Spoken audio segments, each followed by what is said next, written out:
Oh, I did not like that.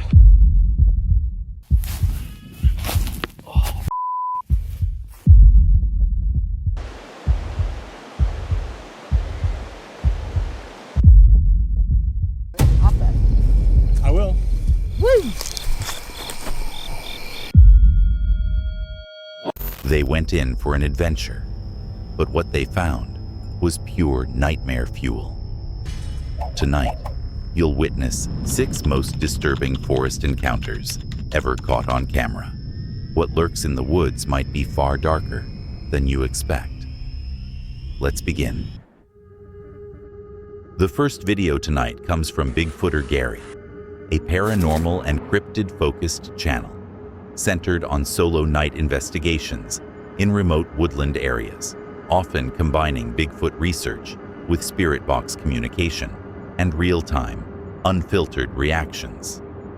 It is March 4th, 2026 in a snow-covered forest in the United States. As night approaches, Gary heads out alone with his dog toward a forest trail, where he previously captured an EVP saying evil, equipped with a flashlight, infrared light, and a spirit box app. He makes his way toward a location he refers to as the creepy corner. Even before arriving, he experiences strong waves of shivering and hesitation. The freezing temperature, isolation, and distant barking of dogs create an uneasy atmosphere. Despite clearly feeling unsettled, he continues forward, believing heightened emotion may trigger further responses. Okay, that was a dual voice capture there. Female quite clearly says, "The chief," and then whispered after it is a male voice which says, "Murdered us." But what we do know is that we've done an investigative series over the last 3 years on a couple of people who were murdered, and we suspect that the police were involved from 1969, a male and a female. And I know coming up further in the walk here, it says Jack, which is the male murder victim's name. I think that's who we're dealing with. The tone shifts further. An eerie, disembodied laugh is heard, followed by what sounds like, "Find us." The clarity and delivery of the voice immediately increase his distress. Why is it putting a face tracking box right there? It just put a face tracking box right there.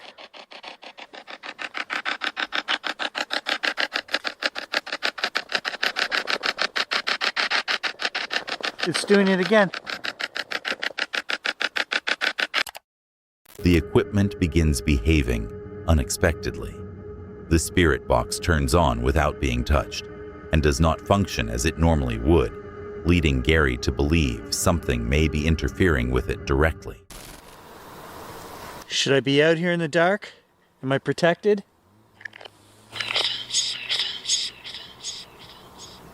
You're warm. You're warm. Did that just say you're warm? That just said you're warm.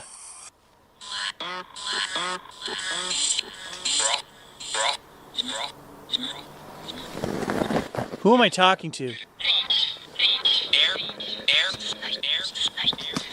Did you just say the D word?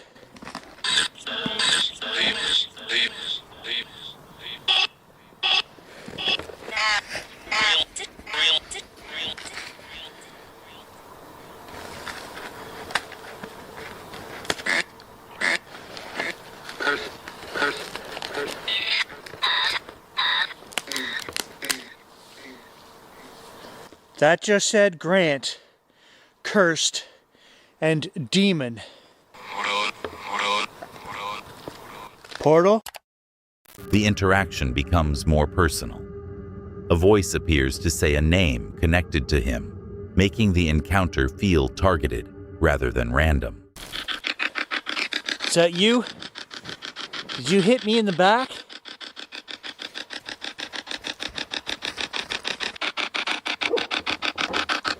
I swear to God, I heard a growl and then maybe it was Gage.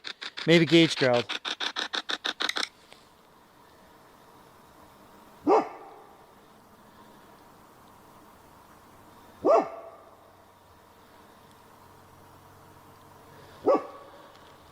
I think he growled or He attempts one final test.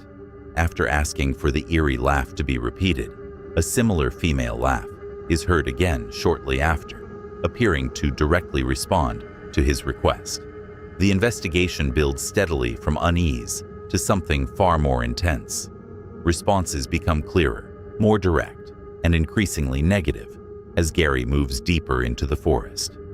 Equipment malfunctions, voices appear to interact intelligently, and the experience begins to feel personal. Ultimately, he chooses to leave the area, with the walk back remaining tense and uncomfortable.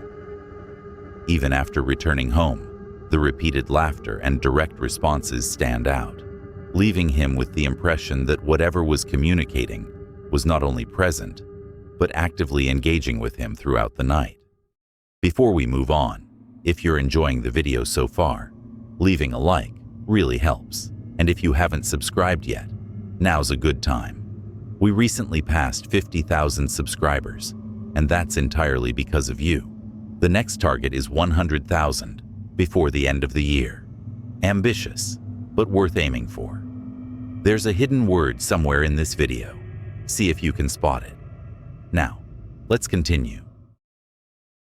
The next horrifying video comes from Victorian Cryptid Research, an Australia-based channel focused on exploring remote bushland for cryptid activity, particularly the Yowie. The content centers on solo expeditions, real-time exploration, and documenting unusual forest signs and sounds with minimal editing. It is January 1st, 2025, in the Dandenong Ranges, Victoria, Australia. These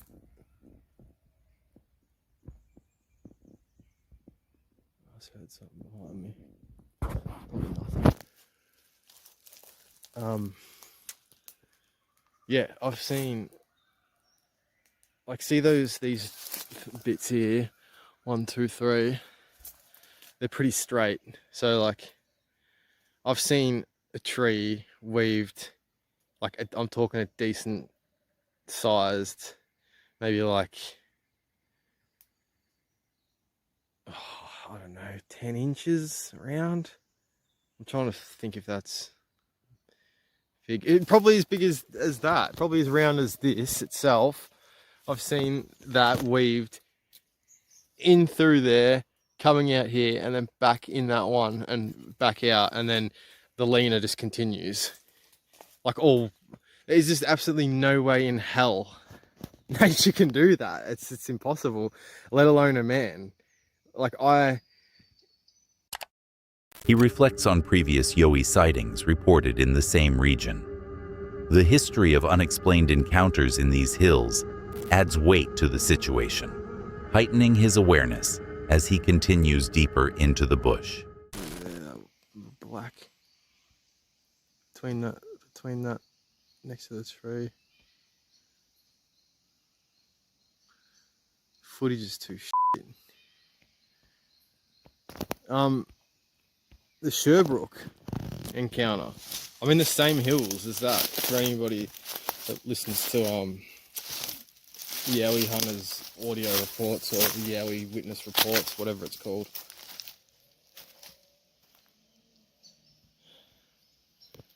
Yeah, bit of a drop off here.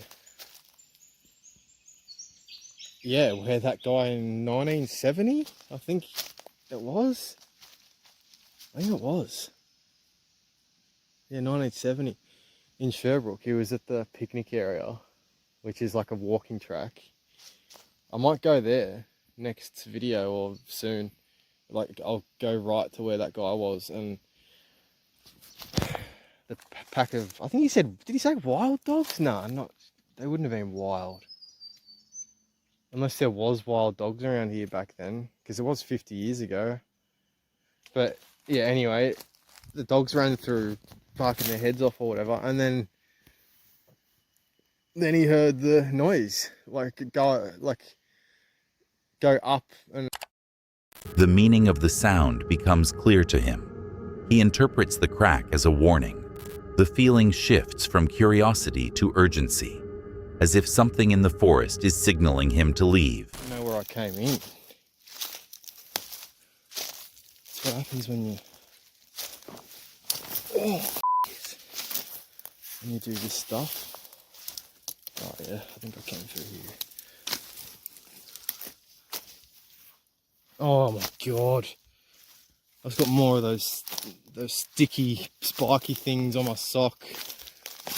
Oh, I'm not stopping to get them off now though, after hearing that. Make my way out, respectfully.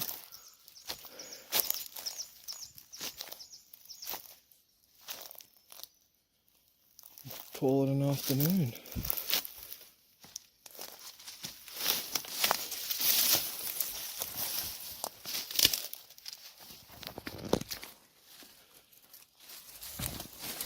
I can't wait to get back and listen to that.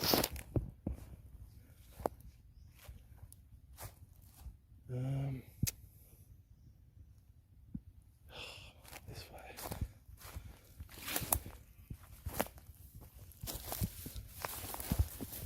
I hope it made noise on camera.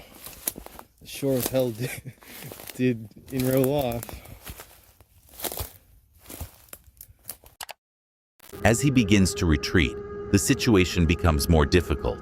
The terrain grows unfamiliar, with multiple trails and fading light making navigation uncertain. Darkness starts to set in, amplifying the sense of isolation and vulnerability. Further sounds follow him on the way out. Distant movement and unclear noises continue in the background. While they could be wildlife, their timing, following the earlier crack, reinforces the feeling that something is tracking or observing him. The expedition leaves a lasting impression. The combination of manipulated tree structures, a sudden and deliberate tree break, and persistent sounds creates the sense of an intelligent presence within the bush. Although he exits the area safely, the experience convinces him that whatever was there was aware of him and actively trying to warn him away. In the isolation of the Australian wilderness, even a single unexplained moment can shift everything, turning a quiet exploration into something far more unsettling. The next chilling video comes from Odinson Explores, a UK-based solo night exploration channel focused on immersive woodland adventures after dark. The content captures real-time reactions, natural ambient sounds, and cautious solo exploration without exaggeration. It is March 12, 2025, in a remote woodland, United Kingdom. The explorer enters the woodland on a calm, windless night. As they move deeper along the trail, something unexpected stands out, a faint smell of a fresh campfire. Moments later, distant voices can be heard through the trees. The realization that other people are nearby immediately shifts the tone, introducing tension into what was meant to be a quiet solo walk. I just heard voices.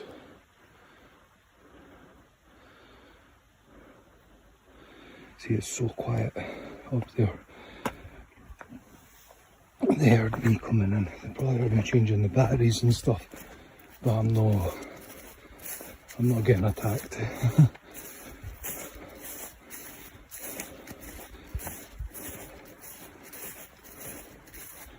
I know how many people it will be as well. See, they always have the number game.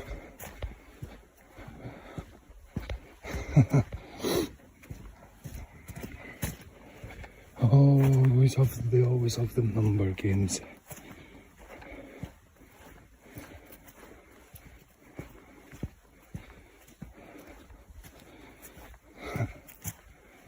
It's quite mad. I was just trying to film extra content, and plus I could smell that they've got a fresh campfire going as well. Because you can smell the fire as soon as you go up. I'm not going up there to have a confrontation. I'm just exploring.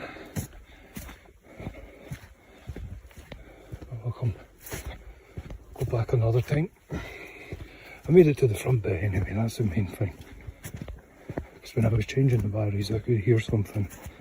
The camera probably picked it up, but with being close to the water, the camera doesn't pick it up, whereas your own, well, it's night time, so your senses are a bit alert and heightened, especially with coming down through the other woodland.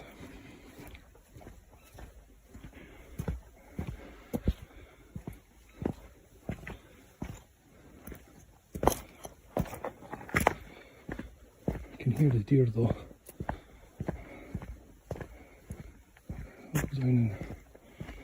We'll go down and see the deer, hopefully. We've heard all animals tonight.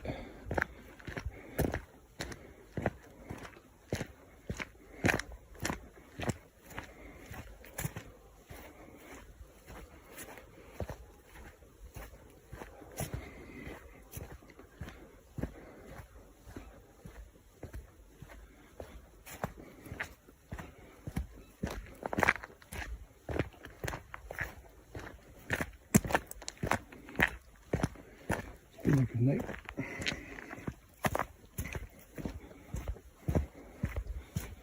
This way.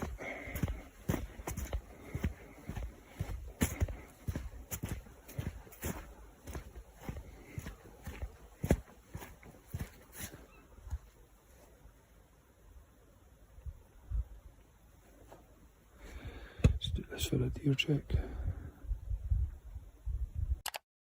The situation becomes more difficult. The head torch begins to fail, leaving the explorer in partial darkness. At the same time, the nearby voices become clearer, confirming that a small group is close by. Rather than risk an encounter, they instinctively slow down and adjust their route, choosing to avoid contact. Continuing cautiously, the focus shifts to the surrounding environment. Deer move through the woodland, and subtle nocturnal sounds echo in the distance. The quiet, cold conditions heighten awareness, with every sound carrying further through the trees. The tension now comes not just from the environment, but from the knowledge that others may still be nearby, unseen. So this is roughly by where this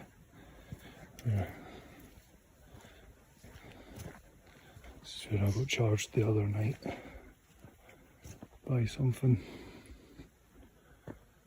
Just here.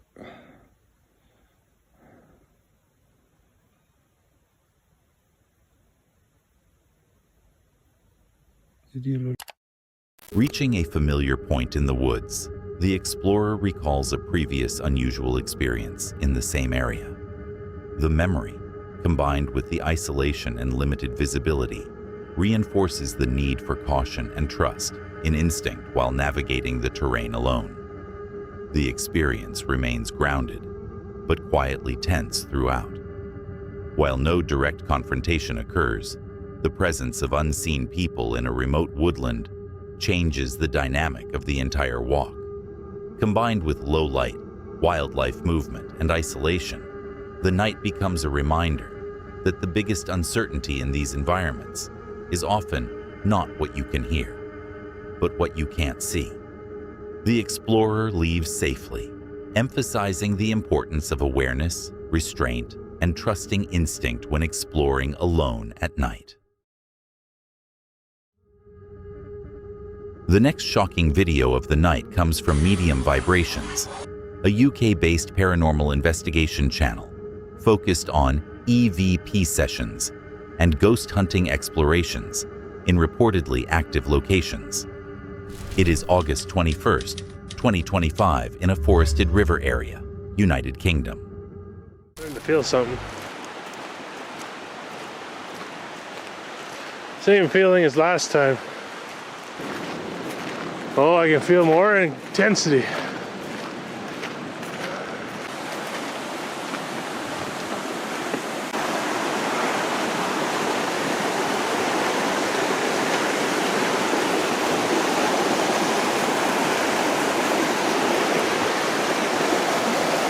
Oh wow, look at the moon up there. Moonlight on that river, baby. Yeah. That's beautiful. I should take a photo. Be good? See off into the distance. Yeah. You never know what you're gonna see, right? Yeah.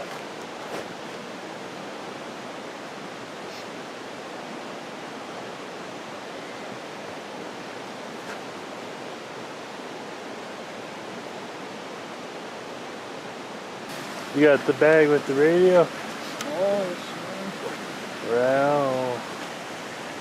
What do you want to ask it? More about what we're doing here. Goal? The goal? The goal? Friendly communication. There are many options, but beware of unrealistic illusions. Okay. Evaluate your options and dig below the surface to discover what's really involved. Okay? Middle of the journey is the Queen of Swords. You're smart. You will not tolerate mistruths. You get straight to the point. For this very reason, you'll succeed. Three of Cups. For the ending of our journey. Celebrate your successes with your closest friends. Collaborate with others on creative projects. Inspire one another to reach new heights. Help? Was that you? It was? Okay. Hi, how can we help you? Let's see. What do you mean by that? Problems? Did something bad happen to you here? Is that why you're stuck here?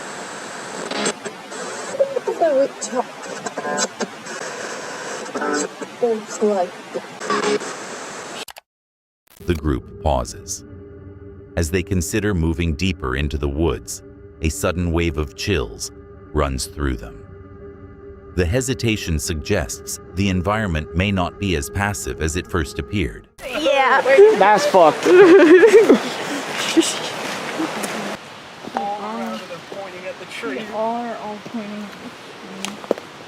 This is where we're supposed to be. What's happening? This is where we're supposed to be. Yours? It's just that mine. Mine? Oh, who are you? So if your body's out here, are you stuck in this gully? No. Whoa. No, you're not? Okay. So this is just where you're just trying to give us information, right? You're trying to give everybody information about it. What's the card say? This is a strong person. Says stuff about following your animal instinct. I asked what their life was, what their death was. The communication becomes more direct. They begin asking questions about identity, past life, and intent. Responses come through in fragments, details about family, responsibilities, and a previous life. The interaction feels personal, with the team remaining cautious as the information unfolds. The tone shifts. The presence appears to confirm that it is aware of them, watching. This changes the atmosphere immediately, leaving the group uncertain whether to continue or relocate. The investigation leaves more than just recorded responses. The team experiences what they interpret as direct, intelligent interaction, paired with a persistent feeling of being observed. While they gather fragments of information, the overall impression is less about clear answers and more about presence. In the stillness of the river and the surrounding forest, the encounter reinforces how quickly a controlled investigation can shift into something far more personal and far more unsettling. The next video comes from Unknowns in the Forest 2, a US-based channel. dedicated to solo exploration of remote woodland areas, often under harsh weather conditions or at night. The creator documents unusual signs, unexplained sounds, and recurring locations such as gifting trees, blending outdoor exploration with elements of the unknown. It is March 16th, 2026 in a remote woodland area near a highway, United States.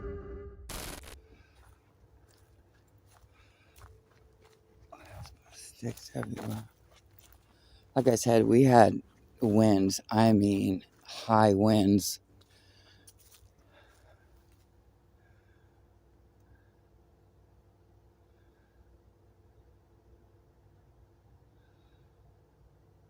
And it was raining. All it did was rain. And I have a truck that sits up high. And I tell you what, my truck was getting blown. I had to hold the steering wheel so tight, and then I just slowed down because the winds just kept on taking me.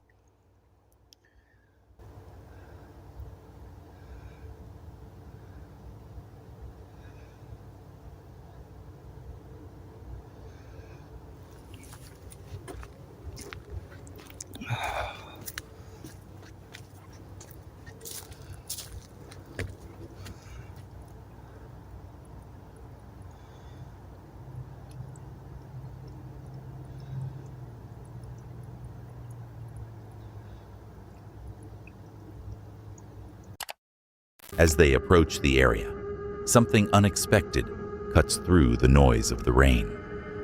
Voices can be heard nearby. Whether they belong to people or something else entirely isn't clear.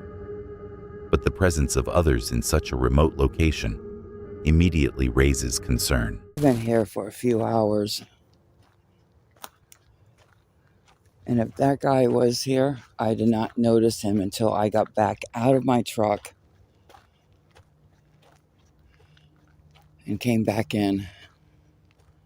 I think I'm hearing somebody behind me. See this right here? This one? That's new, up against this design. The tension escalates. There's a strong sensation of movement behind them, as if someone is shifting position, just out of sight. The feeling of being followed becomes difficult to ignore. Look at this. This is new.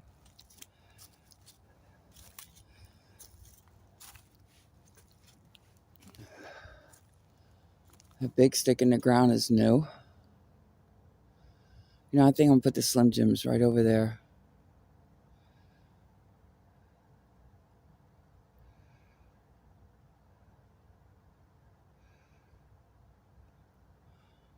I think this one right here is new.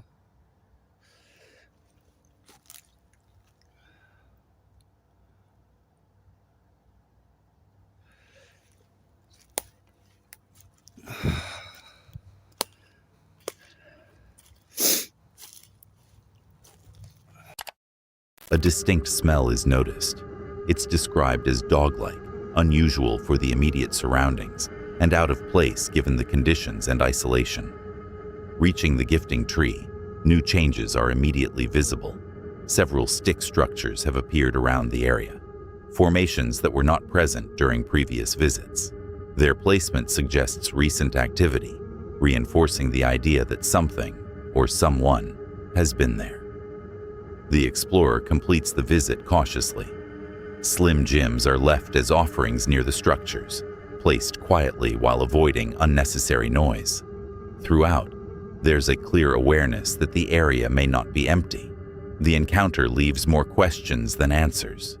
Voices in the distance, a figure on the trail, unexplained smells, and newly formed structures all point to recent and active presence in the woods.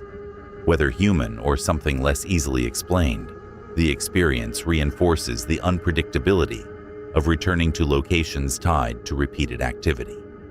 By the time the explorer leaves, the sense remains that whatever occupies the area is not only present, but aware. Before we get into the next clip, around 70% of people watching aren't subscribed. We're working toward 100,000 subscribers by the end of the year. And if you're enjoying the video, hitting subscribe really does help. All right, let's get back to it. The last video of the night comes from Paranormal, an emerging paranormal and urban exploration channel hosted by James and Cameron. Their content blends historical research, eyewitness accounts, and immersive on-location investigations to explore local legends and unexplained encounters.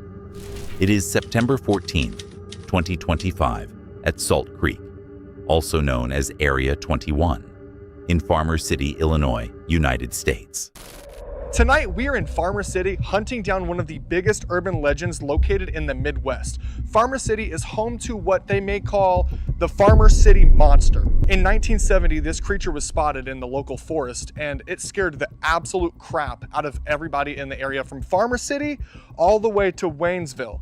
And it was terrifying, and it terrified people of the town for years. Now, it hasn't been spotted in quite a long time, but tonight we are out here investigating and getting down to the bottom of this creature's lore. We're going to be uncovering its history. We're going to be at the exact location where it was spotted, camping overnight to see if we can catch it for ourselves. And we're going to potentially go around the town and see if we can get any eyewitness testimony.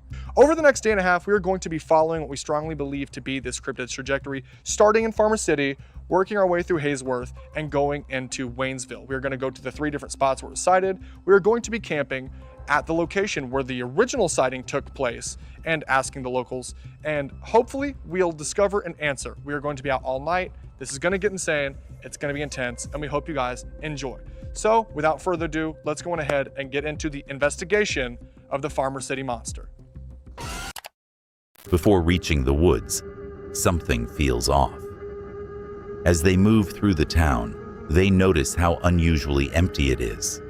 Despite it being a holiday weekend, the streets are silent, creating an atmosphere that feels more like a ghost town than an active community. This is a microphone. It's a microphone. Shut that off. Okay. All right, it's off. Sure, that's cool. Do you have any potential leads or where we could find where it originated at? Not that I'm going to admit to. Thank you guys. The history becomes more grounded. A long-term resident confirms details from the original 1970 incident, including a police report describing a campsite where a tent had been torn apart. The story moves beyond folklore into something documented. There's a haunted trail out here in the fall. So What was the name of that trail? No, I don't remember, man. I don't. We'll throw it up on screen if you guys, Sure. if we figure out which one it is. Yeah, look at this tree. Dude, what if the Farmer City Monster split that tree? Look at that, dude. I mean, seriously though, okay, my hands, I'm smaller, we've discussed that on the channel, but something that, a chimpanzee can rip a man apart, dude, and lift like 900 pounds. So if we're talking, I'm 5'7", I'm a short guy. So if that thing snapped, how tall is that about, dude? That's Like probably 10 feet? probably 15 maybe. Okay, so, but if it had grabbed it and pulled it. That's pretty high up. And they mark it off so people obviously don't smash their head on it. Sure, you're right. The setting becomes more confined and more unsettling. They enter a series of abandoned wooden structures once used for a haunted attraction. The tight, decaying spaces offer limited visibility, and the realization sets in that something could be watching from just a few feet away without being seen.